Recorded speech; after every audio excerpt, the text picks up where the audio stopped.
Zimbabwe ndadzoka zvinhu hazvina kumira mushe kwatonanda toya kudai so hey tinenge tiri kumashure kwetime. Kune nyaya iri kupisa, nyaya yemaapple kuZimbabwe yanetsa kuchechi kwaMagaya kuri kunzi vanhu vari kutenga maapple vachida kutsvaga mabreakthroughs mumaapples. I can't believe this is still happening in our beloved Zimbabwe. Please vakomana tinoibvisa rini ZANU-PF kana tichiri that mentality yekubhelieva zvinhu zvakaita seizvi. I'm not against the prophet himself, but I'm against those who are believing in zvinhu zvese zviri kuitwa izvozvo. Ndova nditori nedambudziko navo ivavo kuti isusu tinosvika sei pakudoti aiwa ava vanhu ava zviri kuitwa this is bad. Tichitadza kuonera zvinhu zvekuti unotenga apple rinokwanisa here kuti riri kupe mari yekuti uzotenga imba uzotenga mota. Kana apple racho richikwanisa kuita izvozvo, that apple must be for free. And I heard kuti paakasvika marori nemagonyeti aitengesa maapple anzi akatanga achita $5, but vanhu vakazoita pressure yekumatenga nema$10. It simply means kune dzimwe mbinga dzekuti dzinongoti ndipei box rese remaapple acho. Saka apple komana Zimbabwe patode basa pada toshandwa chaipo. Ende ndosoona kuti even ZANU-PF iri busy kushanda nemazichechi akadaro, ndo vanenge vachitodiwa mazichongo ekupusisa vanhu chaipo. Ndosaka ndichiti kana chingotondoona panapo zoti ndodedzera kuti pasi neZANU-PF ngezvandinoita inini. Tanga nekulike this video right now kuitira kuti ZANU-PF yacho iboyekani.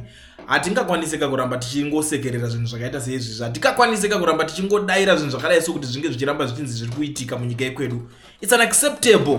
Hazviite. Zvinofanira kumiswa zvinhu zvakadaro. If unozati ine normal country ukaramba uchita zvinhu zvakadaro unotomiswa. Unotoinvestigate kuti ayoko yaipi. Zvikapotengesana naapple, zvaita sei? Ndosochinzwa zvimachechi izvo zvinongoti isusu tiri kungoshanda nehurumende iripo. Ndotozobvunza vamwe kuti ndimwari upi kwavanokubvumidzai kuti munge muchiita zvinhu zvakadaro izvozvo. It's unacceptable. Kana uchitoenda ikoko kuquestiona, you are questionable. Uchibelieve kuti apple rinopedza maproblems ako. I thought kuti zvinhu zvakaitwa kudhara. But we all know, look at what have been happening kumashure. Panga pane nyaya yange ichinetsa yekunzi this so called men of God ane zvikwereti zvake zvari kunetsa nemabanks. But nyaya yacho yabude kunzi ane zvikwereti zvinetsa nemabanks. Takashaya kuti mari yacho yawana kupi. And ndakatouya panapa ndikati guys, ko imi basa muchabvise zvegumero kumachechi. Boom! Takutoona pakutotengeswa maapple. Ndokukavha kamari dzacho ziri kudiwa izvo. Unozvinoti parwa na 3 million padhiri roro. Chii chakadaro ichocho.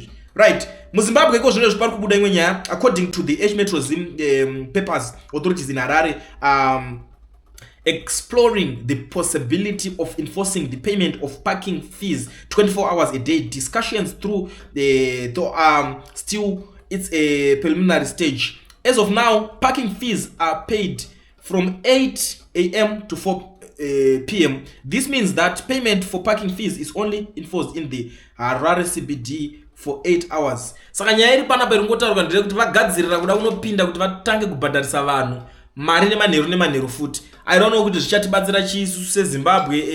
I understand kuti uchanzwa kuti aiwa zvinenge zvakugadzira employment whatever, but at the same time they are endangering some people's lives kuti vange vachizodinda kuda unoklemba mota yemunhu pakati peusiku ende zvicho unotsemurwa chimatsenga nzungu unotsemurwa chaizvo. I know the people vanofamba usiku veve havasi vanhu kuti unosvika uchitoti waklemba mota yake okuona uchiklemba you think kuti anokusiya uri mupenyu ndiani anomuona murima imomo. It's unacceptable. I don't think kuti zvinoshanda, but handisi kuti because of vanhu vanorohwa, but tiri kungoti vanhu ngavangonorara. Hurumende ngaisiyo nguva yekurara yekunzi vanhu vanoningira varara musatorere vanhu mari usiku. Sei vakadaro? Obva kuti masikati aya hazisi kutokukwanirai. Chamuri kuzoita nemari yacho ichocho chimbori chiko chetisiri kuona zvairi kuzonzi iri kutenga nayo zvo mari yacho. Chimbori chii ichocho chamuri kuita nemari yacho. It's unacceptable. Anyway, ndichidzoka ndikusangana neimwe nyaya zvekare panapa. Johannesburg, South Africa President Cyril Ramaphosa has issued a scathing rebuke of Operation Dudula, a controversial anti-immigrant movement that has gained traction in part of South Africa. In a strongly worded statement, Ramaphosa rebuked that group's action as immoral, racist and criminal, warning that such vigilantism threatens to unravel the social fabric of the nation. The president's remarks came in response to a surge in xenophobic incidents linked to the movement, including street-level identity checks and violent attacks on foreign nationals. Operation Dudula, which began in Gauteng and has since spread to our provinces, claims to be targeting undocumented immigrants and drug dealers. However, critics argue that the movement has developed into a campaign of fear, intimidation, disproportionately affecting African migrants from countries like Zimbabwe and Mozambique. Saka Ramaphosa, in short, kana kuti muchidimbu tungoti President Cyril Ramaphosa vari kubuda vachirambirana nenyaya dzeoperation Dudula iyo iri kuitika especially munzvimbo yeJohannesburg. Ikoko kwanenge ari mawana. Please, muri Zimbabwe, you know, something like this is zvakazvi kumboitika, but tungoti it's good news. Kurungotika kuchingo amene zvingoramba zvichingoitika, so vavengi vedu vari kuita vachiverengana 1-1 vachibatwa pamweya 1-1 because we have been waiting. Where is Mr. President? Where is Mr. Ramaphosa? Why can't you do something about nyayo hii? Kwa mangamati todiko naye zvinopera seko naye Mr. President. But izvo so pangonza ayo wakavyo vari kutoita izvo vari kukanganisa zvokuti. But anyway, kapanyaya dzacho dzodzo futi tisati tanyenyesa kuda kuvabatsira kuti ningirikini zvavari kutaura tisati celebrate anga. Ngatisakangana kuti chaita kuti tiflood tizare nyika dzevanhu tiite kunge mapete pasi rese. Inyaya yekuti yedu nyika yacho haisi kutombogarikawo zvine musoro, haisi kuwanikawo ma-opportunities ane musoro. Ndosoko kuti every energetic young man ari kufaitira kuti at least ndingawanawo visa, at least chekutanga enda kuma-passport, passport office right now in Makombe kunenge kwakazara vanhu every day. This is no longer a secret, and mari yacho vari kubhadhara a lot of money yekuti unonobuditsirwa passport pewiki iyaya uri kutodzwa kuti $170, which is the most expensive passport in Southern Africa, if not in Africa, kana kutoti if not in the world food, because ameno chizvo kutoita 170, then go because imwe ndiyacho ndiye 250 up to 300 and something. Imagine the price them. Imagine passport, a normal passport, that book is a document. Rekuti unonga wangu ribata so ngoti this is like my ID, international ID. Ha, akumanaka toita say nevarume ivava.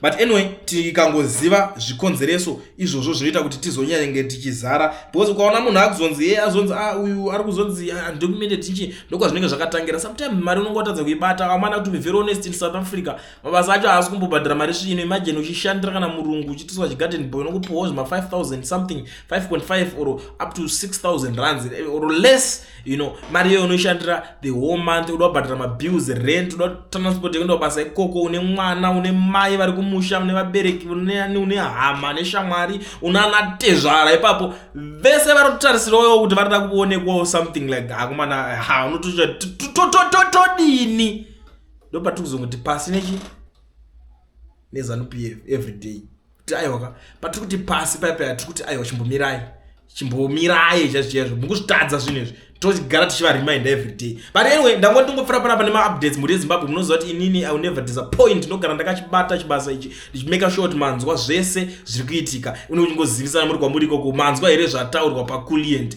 Ndo nyaya dzacho dziri panapa dzandangoti ndikokubatira. But tiri mumweya mumwe chete wekutaura zviri kuitika muSouth Africa futi.